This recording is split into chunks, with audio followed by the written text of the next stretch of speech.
BR Ambedkar Konaseema జిల్లా అమలాపురం ఆంధ్రప్రదేశ్ రాష్ట్రంలో Google అడుగుతో విశాఖలో టెక్ విప్లవం అమలాపురం ఎమ్మెల్యే ఐతాబత్తుల ఆనందరావు అమలాపురంలో జరిగిన పాత్రికేయుల సమావేశంలో ఎమ్మెల్యే ఐతా బత్తుల ఆనందరావు మాట్లాడుతూ ఇప్పటివరకు సిటీ ఆఫ్ డెస్టినీగా ఉన్న విశాఖ నగరం నేడు ఏఐ డిజిటల్ సిటీకి రాజధానిగా మారనుంది. విశాఖ ఏఐ సిటీగా మారితే ఆంధ్రప్రదేశ్ దేశానికి డిజిటల్ ఇండియాలో మార్గదర్శకంగా నిలుస్తుంది. సాంకేతిక రంగం ఒక రాష్ట్ర భవిష్యత్తును ఎలా మార్చగలదో హైదరాబాద్ ముఖ్య ఉదాహరణ. చంద్రబాబు దూరదృష్టితో మైక్రోసాఫ్ట్ సంస్థను హైదరాబాద్కు తీసుకురావడంతో హైదరాబాద్ అభివృద్ధికి ఒక గేమ్ చేంజర్గా మారిందని ఎమ్మెల్యే ఆనందరావు అన్నారు.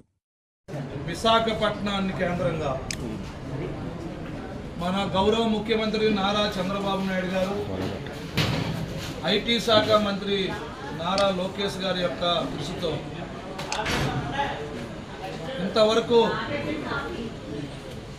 సిటీ ఆఫ్ డెస్టినీగా ఉన్నటువంటి విశాఖపట్నం ఇప్పుడు ఆంధ్రప్రదేశ్ రాష్ట్రానికి డిజిటల్ సిటీ రాజధానిగా మారబోవటం, దానికి కారణం నిన్న కాక మొన్న కుదుర్చున్నటువంటి గూగుల్ సంస్థ విశాఖపట్నంలో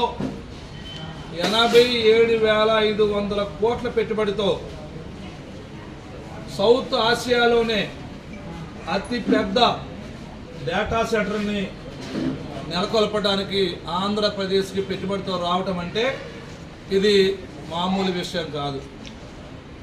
ఎందుకంటే నాడు హైదరాబాదు నగరం మైక్రోసాఫ్ట్ కంపెనీని చంద్రబాబు గారు తీసుకొచ్చిన తర్వాత మాత్రమే హైదరాబాదు నగరానికి మిగిలినటువంటి పెద్ద పెద్ద కంపెనీలు, ప్రపంచవ్యాప్తంగా ఉన్న కంపెనీలన్నీ వచ్చి మార్పు చెందడానికి ప్రధాన కారకులు ప్రీతమ ముఖ్యమంత్రి నారా చంద్రబాబు నాయుడు గారు. అదే చంద్రబాబు నాయుడు గారు ఇప్పుడు మళ్ళా విశాఖపట్నాన్ని భారతదేశానికే డిజిటల్ సిటీగా మార్చడానికి ఆంధ్రప్రదేశ్ రాష్ట్రంలో చంద్రబాబు గారు, లోకేష్ గారు కృషితో 5 లక్షల మంది యువతకి ఐటీ రంగంలో ఉద్యోగాలు ఇప్పించడానికి ఈరోజు వారు చేసినటువంటి అమోఘమైన కృషి వల్ల విశాఖపట్నం రూపురేఖలు మారిపోయి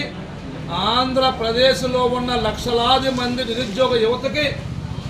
అది కూడా ఐటీ రంగంలో చదువుకున్న యువతకి మరి ఈవేళ ఆంధ్రప్రదేశ్లో విశాఖపట్నం నగరం ఉద్యోగాలు ఇచ్చే ఒక కల్పవృక్షంగా మారిపోతుందంటే దానికి కారణం కూటమి ప్రభుత్వం, అద్భుతమైనటువంటి కూటమి ప్రభుత్వ పాలన, చంద్రబాబు గారి నాయకత్వాన్ని సందర్భంగా తెలియజేసుకుంటూ